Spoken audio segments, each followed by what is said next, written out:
She runs, bare feet against frozen pavement, blood leaving crimson footprints in the snow, a summer dress clinging to her shivering body like a second skin made of ice. Behind her, headlights cut through the darkness. An engine roars. A man's voice tears through the night, screaming her name with the kind of rage that promises violence. Grace doesn't look back. She can't. Her arms are wrapped around the bundle pressed against her chest. Her daughter, her 4-month-old baby girl Mia, wrapped in a thin yellow blanket that's already soaked through with snow. The baby isn't crying. She should be crying. The cold, the chaos, the terror vibrating through her mother's body. Any baby would scream, but Mia is silent, too cold, too still. Please, God, please, not my baby. Take me, but not my baby. Grace sees the bus station ahead. Fluorescent lights bleeding through foggy windows, the promise of warmth, of people, of safety. She bursts through the doors, lungs burning, legs failing. The station is empty. A flickering sign reads, "Next bus, 3 hours, 3 hours." She won't survive 3 hours. Neither will Mia. Grace collapses onto a plastic bench, gasping, sobbing, pressing her lips to her daughter's cold forehead. Outside, the headlights sweep past the station without stopping. He's looking for her. He won't stop looking. But for now, for this moment, they're alive. She doesn't know that salvation is exactly 7 minutes away. She doesn't know that it will arrive in the form of a 6-year-old girl wearing a pink jacket. She only knows the cold, the fear, the desperate prayer repeating in her mind like a heartbeat. Please, someone, anyone, help us. 3 hours earlier, Daniel Crawford stands in his daughter's bedroom doorway, watching her sleep. The nightlight casts pink shadows across her face. She's 6 years old, blonde hair splayed across the pillow, one arm wrapped around a stuffed rabbit she calls Mr. Buttons. In sleep, she looks exactly like her mother. The same nose, the same stubborn chin, the same way her lips curl slightly upward, as if dreaming of something wonderful. Every night, Daniel stands here. Every night, he sees Rachel in their daughter's face. Every night, it breaks him a little more. 3 years since the accident. 3 years since a drunk driver ran a red light and erased his entire world in the span of a heartbeat. 3 years of waking up, reaching for a woman who isn't there. 3 years of setting 2 places at the table before remembering. He walks to his home office, pours whiskey into a glass he won't drink, stares at the photograph on his desk. Rachel at their wedding, laughing at something he'd said. Rachel holding newborn Lily, tears of joy streaming down her face. Rachel in the garden, dirt on her knees, sun in her hair, waving at the camera with that smile that could illuminate entire rooms. His phone buzzes, a text from his father. "You can't mourn forever, son?" She wouldn't want that. Daniel turns the phone face down. "You don't understand, Dad. I'm not mourning anymore. I'm just empty, going through motions, playing a role, the grieving widower, the devoted father, the successful CEO, all masks, all hollow." He drinks the whiskey after all. Morning arrives gray and cold. December in Boston, the kind of day that makes you believe spring is just a rumor. Lily bounces into the kitchen, energy that seems impossible at 7 in the morning. "Daddy, can we get pizza tonight? The place with extra cheese? Mommy always said their pizza was..." She stops, eyes widening, hand flying to her mouth. "Sorry, I forgot. Grandma said I'm not supposed to talk about Mommy." Something cracks inside Daniel's chest. He kneels down, taking his daughter's small hands in his. "Who told you that, sweetheart?" "Grandma. She said it makes you sad. She said I should let you heal." Daniel closes his eyes. His mother means well. Everyone means well. But they don't understand that the wound isn't going to heal. It's just going to become part of him, like a scar that aches when it rains. "Lily, listen to me. You can talk about Mommy whenever you want. She loved you more than anything in this world. More than sunshine. more than ice cream, more than all the stars in the sky. And yes, sometimes it makes me sad, but it also makes me happy, because remembering her means she's still with us. Does that make sense? Lily nods slowly. Then, with the devastating clarity that only children possess, Daddy, are you ever going to be happy again? Like really happy? The question hits him like a physical blow. He has no answer. None that isn't a lie. Tell you what, he says finally, let's get that pizza tonight. Your favorite. Extra cheese. And maybe we can start looking for happy together. Deal? Deal? She throws her arms around his neck. He holds her tight, breathing in the strawberry scent of her shampoo, and wonders if he's making a promise he can't keep. That evening, the pizza is good. The conversation is better. For 2 hours, Daniel forgets to be sad. He watches Lily demolish 3 slices while describing her best friend's hamster in elaborate detail.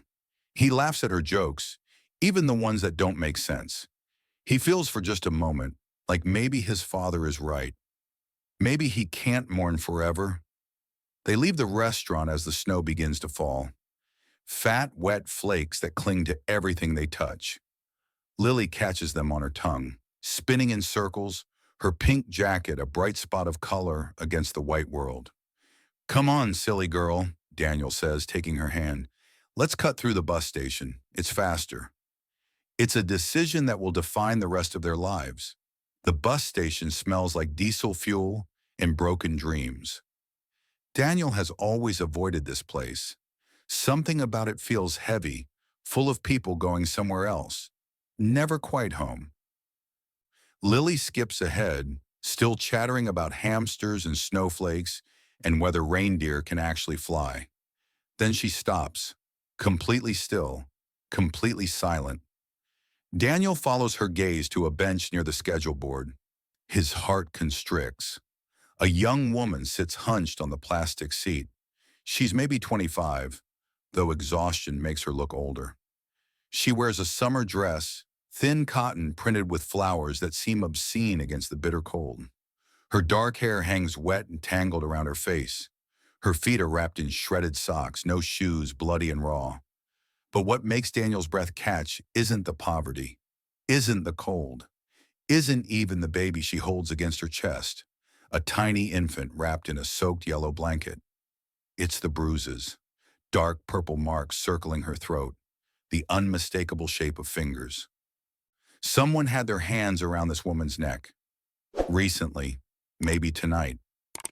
Dad. Lily's voice is small, urgent, cutting through the shock. Dad, she's freezing. What happens next will become family legend. The story told at holidays. The moment everything changed. Lily walks toward the woman before Daniel can stop her. She unzips her pink jacket, the one Rachel bought her 3 months before the accident. The one she insisted on wearing every single day because it still smells like mommy's perfume. Here, Lily says, holding it out to the baby. For your baby. Please, she looks cold. The woman looks up. Her eyes are brown, bloodshot, filled with so much fear and exhaustion that Daniel feels it in his own chest. I can't take... Lily, no, you'll freeze. Daniel starts, but then he sees the woman's face. The way she's looking at his daughter, like she's seeing an angel, like she's forgotten that kindness exists in this world. Daniel removes his own coat. You can take it, he says quietly, and you will, because that baby needs warmth, and because I have a daughter who would never forgive me if we walked away. The woman's face crumples. She takes the pink jacket with trembling hands, wrapping it around the infant with desperate tenderness. What's your name? Lily asks. Grace. The word comes out as a whisper. And this is Mia. She's 4 months old. I'm Lily. That's my daddy Daniel. We just had pizza with extra cheese. It was really good. She pauses, studying Grace with the earnest intensity of childhood. Are you scared? You look scared. I get scared sometimes too. But my mommy always said that brave isn't when you're not scared. Brave is when you're scared, but you do things anyway. Grace stares at this child, this stranger's daughter offering wisdom and warmth with equal measure. Tears spill down her cheeks, freezing almost instantly in the cold. Daniel kneels beside them. Grace, I'm going to be direct with you. That baby won't survive the night out here. Neither will you. I'm not going to ask what happened. Not yet. But I am going to ask you to come with us. Just to get warm. Just to figure out what comes next. No strings, no judgment. You don't know me, Grace's voice cracks. I could be anyone. I could be lying about everything. I could be dangerous. Daniel looks at her bloody feet, her bruised throat, the way she holds her baby like the entire world is trying to take her away. You're a mother protecting her child in the snow. That's all I need to know right now. The first meal, Daniel's house is warm, painfully warm after the bitter cold. Grace sways on her feet when they enter, overwhelmed by the sudden heat, the soft lighting, the smell of something that might be home. He settles her at the kitchen table, heats soup, makes sandwiches, finds blankets, warm socks, a robe that belonged to Rachel. Grace eats like someone who's forgotten what food tastes like. 2 days without eating, she admits when he asks. Maybe 3. She's been nursing Mia, but she doesn't know if she has enough milk anymore. Doesn't know if the baby's getting enough nutrition. Doesn't know anything except fear. Lily, who should be in bed, appears in the doorway wearing pajamas. She's carrying Mr. Buttons. This is my rabbit, she says, walking over to Grace. Mommy gave him to me when I was scared. He's really good at making scary things go away. You can borrow him tonight, but you have to be careful because his ear is a little torn, and Mommy always said we have to be gentle with things that are hurt. Grace takes the stuffed rabbit, presses it against her chest alongside her sleeping daughter. Something in her face shatters into pieces too small to count. Thank you, she whispers. Thank you so much. After Lily finally goes to bed, after the house falls quiet, Daniel sits across from Grace. Those bruises on your neck, someone hurt you. Grace is silent for a long moment. Her hand drifts up to touch her throat, fingers tracing marks she can't see but certainly feels. His name is Marcus. The words come slowly, pulled from somewhere deep. I thought he loved me. He said all the right things.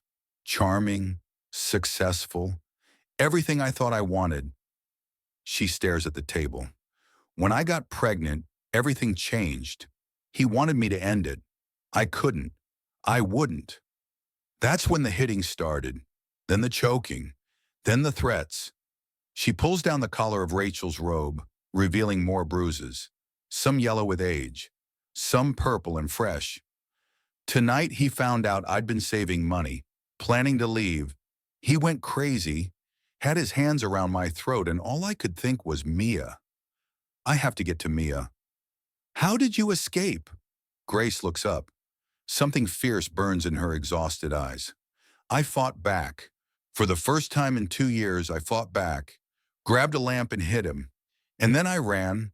I grabbed my baby and ran into the snow with nothing but the clothes on my back. She laughs bitterly. Some plan, right? I saved us from him just to freeze to death in a bus station. Daniel leans forward. No, you saved yourself and your daughter from a monster. That's not failure, Grace. That's the bravest thing I've ever heard. Grace wipes her eyes. Why are you helping me? You don't know me. For all you know, everything I've said is a lie. Daniel thinks about Rachel, about Lily asking if he'll ever be happy again, about his father's text. Because 3 years ago, my wife died, and I wanted to die too, but I couldn't because of Lily. And every single day since then, people have helped me. Strangers who became friends, neighbors who brought meals, teachers who stayed late. I kept going because of them. He meets her eyes. I'm not trying to save you, Grace. I'm trying to help you save yourself. There's a difference. Grace is quiet for a long moment. When she speaks, her voice is barely audible. Okay, I'll stay, just for tonight. But they both know, somehow they both already know, that nothing will ever be the same. 3 months later, Grace stands in her own apartment, small, modest, but hers. Through Daniel's connections, she has a job as a receptionist at a medical clinic. Through his lawyer friend, she has a restraining order against Marcus. Through his encouragement, she's enrolled in night school to finish her nursing degree. For the first time in years, Grace can breathe. But healing isn't linear. It's not a straight path from broken to whole. It's a maze full of dead ends and unexpected turns. And some nights the walls close in so tight she can barely breathe. She wakes at 3 in the morning, heart pounding, Marcus's voice echoing in her skull. You think you can leave me? You think anyone else will ever want you? You're nothing without me. Nothing. She checks on Mia, sleeping peacefully in her crib. She checks the locks, the windows, the doors. She stands in the darkness, listening for footsteps that aren't there. She doesn't sleep again. The two families have found a rhythm. Weekly dinners together, Lily teaching Mia to laugh, making faces, playing peekaboo with endless patience, Grace braiding Lily's hair, teaching her the techniques her own mother taught her before cancer took her away. Daniel watches them together, his daughter laughing with Grace, Mia reaching for him with chubby hands. Something warm spreading through his chest, something that feels dangerously close to hope. But hope is a fragile thing. And the world has a way of shattering fragile things. The shadow returns. One Thursday, Grace doesn't show up for their weekly dinner. Daniel calls. No answer. Texts. No response. He drives to her apartment, heart hammering, scenarios spinning through his mind. She's there, sitting in the darkness. Mia crying in her crib, Grace rocking back and forth, arms wrapped around herself, eyes staring at nothing. He found me, she whispers. Marcus. He was waiting outside my work today. The words hit Daniel like ice water. What did he say? That he knows where I live. That Mia is his daughter too. That if I don't come back to him, he'll take her. He'll fight for custody and he'll win because who's going to believe a homeless woman over a successful businessman? Grace, listen to me. He's right.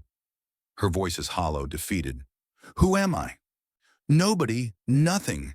And he has money, lawyers, connections. I can't fight him, Daniel. I can't. Yes, you can.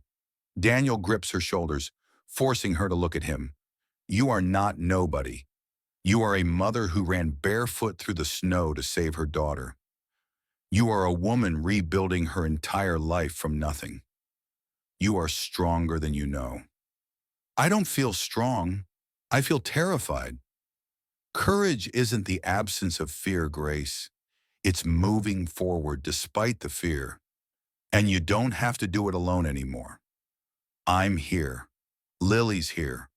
We're not going anywhere. The next few weeks are a nightmare. Marcus escalates. He shows up at Grace's apartment building, sitting in his car, watching. He follows her to the grocery store. He sends flowers to her workplace with cards that read, I'm always watching. I'll always find you. Grace is falling apart, barely sleeping, grades slipping, jumping at every shadow. Then Marcus crosses a line. Daniel gets a call from Lily's school. His heart stops. Mr. Crawford, we need you to come in immediately. Someone attempted to pick up your daughter today. He claimed to be her uncle. Daniel breaks every speed limit, runs every red light, bursts through the school doors with terror in his throat. Lily is safe. They followed protocol, but she's shaking, her small face pale and frightened. Daddy, the man knew my name. He knew I like butterflies. He said you sent him. Her lip trembles. I didn't go with him. Did I do the right thing? Daniel holds her so tight he can barely breathe. You did exactly right, baby girl. Exactly right. The confrontation. That night, Daniel makes calls.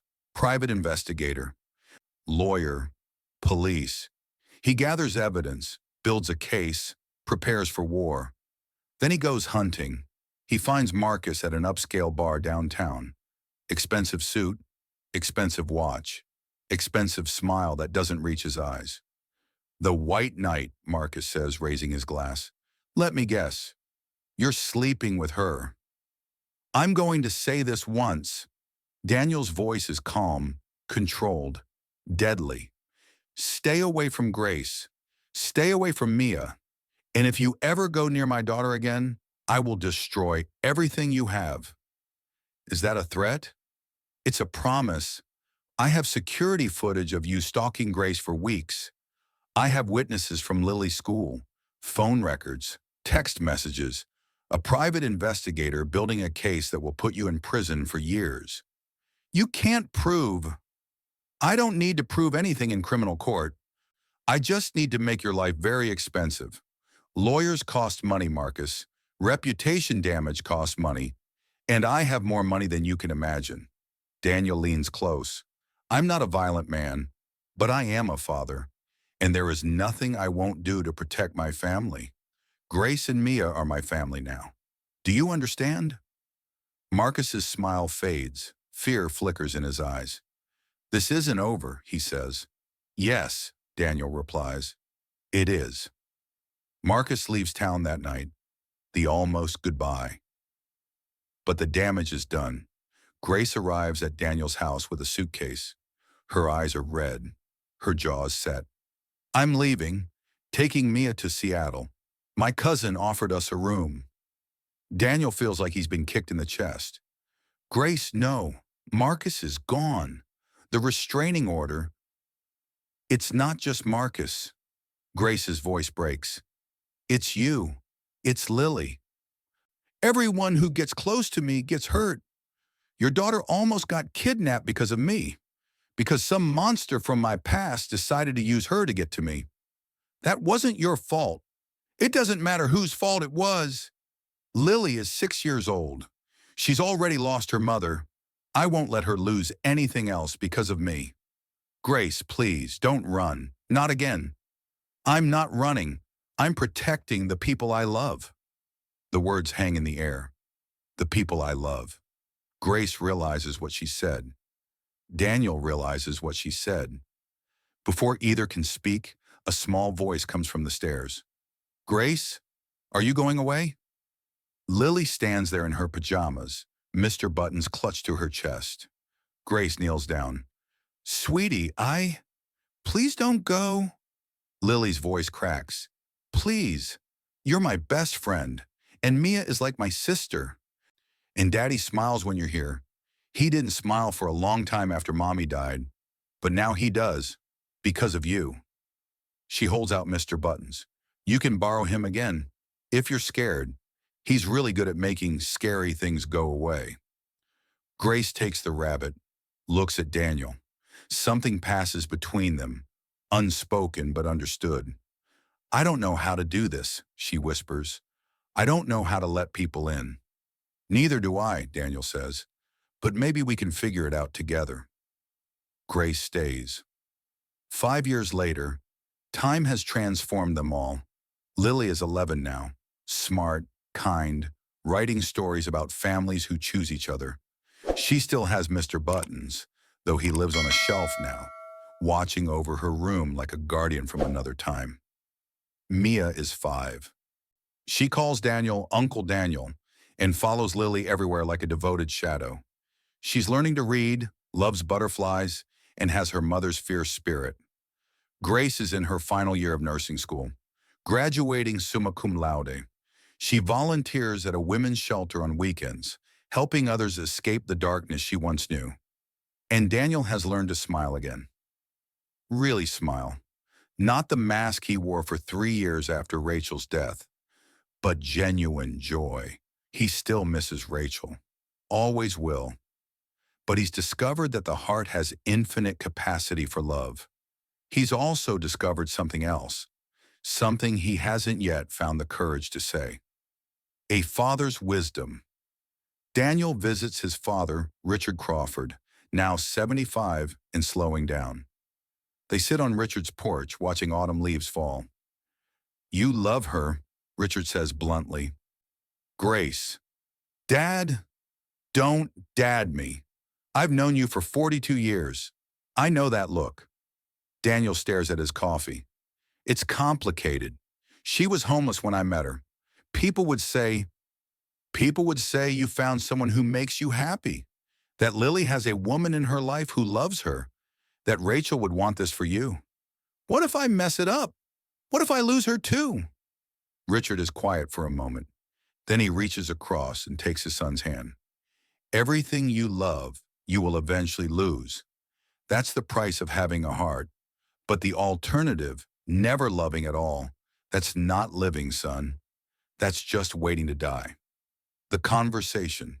A week later, Richard invites Grace over for tea. Daniel doesn't know about it until Grace tells him afterward. "Your father is quite a man," Grace says, something soft in her eyes. "What did he say to you?" "He told me about Rachel, about how she loved butterflies and hated mornings, and made the worst coffee he'd ever tasted, but he drank it anyway because she made it with love."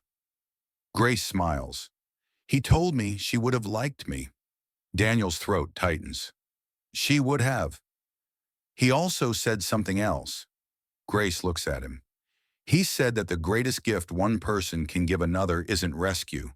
It's the chance to rescue themselves. He said that's what you gave me that night at the bus station." "Grace." "And he said that I've given you something too. He said you stopped just existing and started living again. Because of Lily. Because of Mia." She pauses. "Because of me." Daniel doesn't know what to say, so he says nothing. But something shifts between them that night. Something that feels like the beginning of something new. The letter 3 weeks later, Richard Crawford has a massive stroke. He doesn't survive the night. Daniel holds his father's hand as he takes his final breath. Grace is there, having rushed to the hospital the moment she heard. She doesn't say anything, doesn't need to. She just holds Daniel while he falls apart. In the days that follow, she handles everything. Funeral arrangements, relatives, food, the endless logistics of death. She does it quietly, efficiently, with love. A week later, Daniel finds a letter in his father's desk.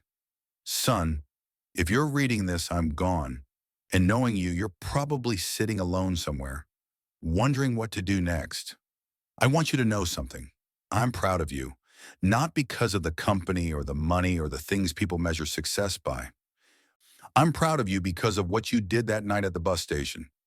Grace told me the whole story when we had tea last month. How your daughter gave away her jacket, Rachel's last gift, to a stranger's baby. How you brought them home without questions. How you never once made her feel like a charity case. Son, I built a company, but you're building something more important. You're building a family out of broken pieces. You're building a legacy of kindness. That night you didn't save Grace. You gave her the chance to save herself. That's the greatest gift one person can give another. Now let me give you advice from a man who's lived a lot of years. Tell Grace how you feel. Life is too short for unspoken love. Be happy, Daniel. You deserve it. Rachel would want it. And somewhere, somehow, I'll be watching. All my love, Dad." Daniel reads the letter 3 times. Then he drives to Grace's apartment.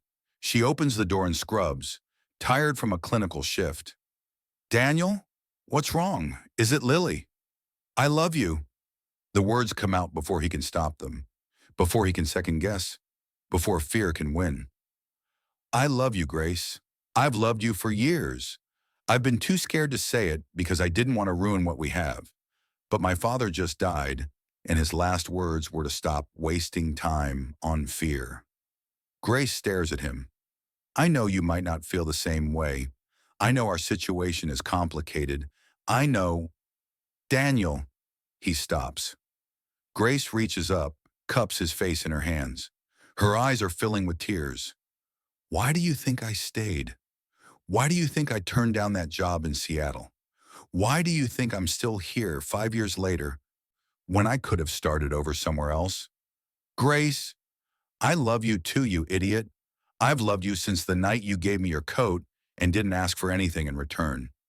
They stand there, two broken people who found each other on the coldest night of the year, finally saying what they've both known all along. 10 years later, graduation day. A decade has passed since that snowy December night. Daniel sits in the auditorium, Lily, now 16, beside him, Mia, now 10, bouncing with excitement. His wedding ring catches the light, matching the one on Grace's finger. They married 3 years ago, a small ceremony, just family, just love. Now Grace walks across the stage to receive her nursing degree. The applause is thunderous. Daniel thinks about the woman he found at that bus station. Blue lips, bloody feet, a baby wrapped in a soaked blanket. He thinks about everything since, the terror, the healing, the love, the family they built from scratch.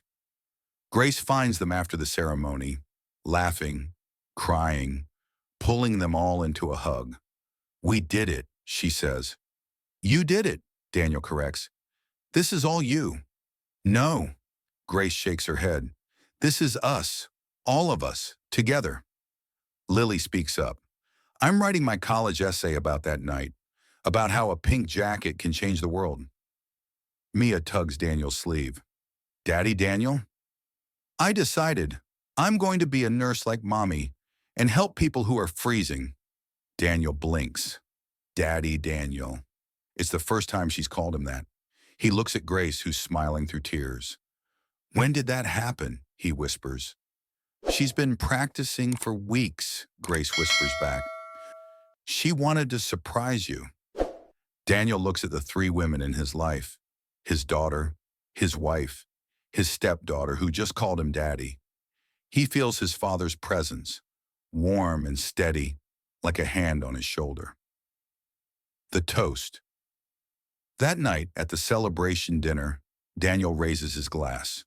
A toast to pink jackets and snowy nights, to strangers who become family, to second chances and the courage to take them.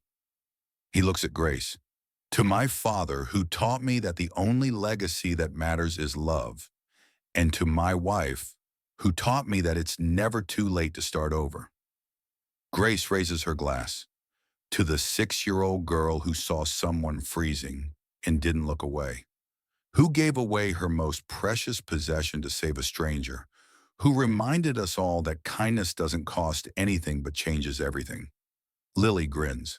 To Mr. R. Buttons, still sitting on my shelf, still the bravest rabbit in the world. They laugh, they cry, they drink to all of it. And somewhere Daniel knows that Rachel is smiling, that Richard is at peace, that every broken thing has been made whole. Because that's what family does. We see each other, we show up, we stay. And sometimes on the coldest nights, we give away our coats and find our way home.